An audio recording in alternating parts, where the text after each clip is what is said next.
साथियों नमस्कार। आज के इस वीडियो में हम लोग बात करेंगे बिहार एसटीईटी और साथ में बात करेंगे सीटेट दिसंबर जनवरी और दिसंबर 2022 की जो एग्ज़ाम दिए हैं उनके रिज़ल्ट से संबंधित हम लोग बातें करेंगे कि इनकी बहाली 7वें चरण में होगी या नहीं होगी। इनसे भी संबंधित हम लोग बातें करेंगे। 9, 10, 11, 12 की बहाली मार्च में होगी या नहीं होगी, इन सारी बिंदुओं पर हम लोग अभी चर्चा करेंगे। हम आपको बता दें कि आज के न्यूज़पेपर में स्पष्टली लिखा हुआ है कि 80,000 शिक्षकों की बहाली अगस्त में। आप सभी लोगों ने पेपर को पढ़ा होगा, अगर नहीं पढ़े होंगे तो हम आपको उसे रूबरू करा देते हैं। देखिए, आपके सामने स्पष्टली लिखा हुआ है कि प्राथमिक स्कूलों में भरे जाएंगे पद। 80,000 स्कूली शिक्षकों की भर्ती अगस्त से होगी। यानी ये आपका प्राइमरी और मिडिल की बात हो रही है, न कि माध्यमिक और उच्च माध्यमिक की बातें हो रही है। आपको बता दें कि आप सभी लोग जितने भी सीटेट दिसंबर जनवरी या दिसंबर 2022 के जो भी स्टूडेंट हैं, उनसे आपको मैं बता दूं कि वो सभी लोग संशय में न रहें।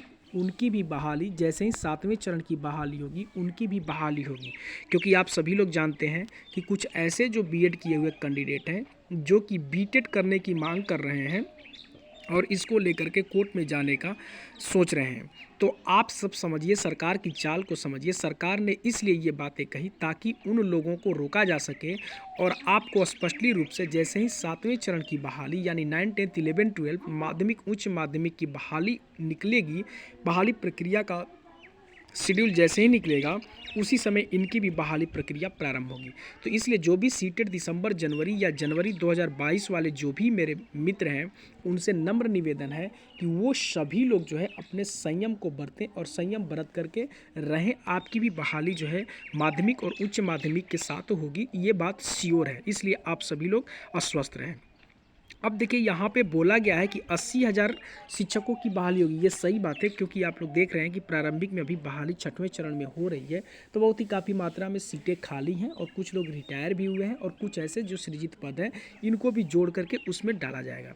अब देखिए, सेंट्रलाइज तरीके से लिए जाएंगे आवेदन। ये 7वें चरण की बात है। 7वें चरण की जो बहाली प्रक्रिया है वो सेंट्रलाइज तरीके से होंगे। ये हम सभी के लिए बहुत ही उत्तम बात है, क्योंकि सेंट्रलाइज तरीके का मतलब ये हुआ कि आपको ऑनलाइन आवेदन लिए जाएंगे और एक ही जगह से हर जगह कहाँ कहाँ कितने सीट खाली हैं और किस किस कैटेगरी में हैं, उन सभी को जो है आपको नियुक्ति पत्र दे दी जाएगी।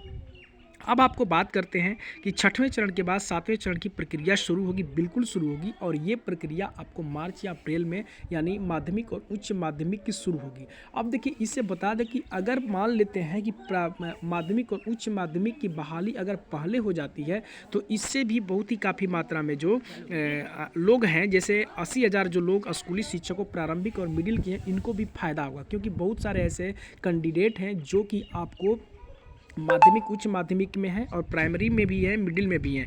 अगर पहले माध्यमिक उच्च माध्यमिक की बहाली हो जाती है तो माध्यमिक उच्च माध्यमिक के लोगों के लिए सीटों की संख्या और बढ़ जाएगी और उसमें बहुत ही काफ़ी मात्रा में कम मार्क्स वाले लोगों की भी बहाली होना सुनिश्चित हो जाएगा। तो आप सभी लोग इन चीज़ों को समझें और संयम बरतें। बिल्कुल रूप से माध्यमिक और उच्च माध्यमिक की मार्च या अप्रैल में बहाली श्योर होगी, इसमें कोई संशय नहीं है। और प्रारंभिक की भी बहाली, माध्यमिक और प्रारंभिक की भी बहाली श्योर होगी, इसमें कोई संशय नहीं है। आप लोग संयम बरते और बिल्कुल होगी। ये आंतरिक सूत्रों से हमें पता चला है। ये सरकार की चाल है और सरकार की चाल को समझिए आप लोग और इन चीज़ों पर संशय बरतिए। बिल्कुल रूप से आप लोग आपस में एकता बना के रखिए और किसी भी तरह का हरकत न कीजिए, क्योंकि निश्चित तौर पे ये बहाली होगी। धन्यवाद।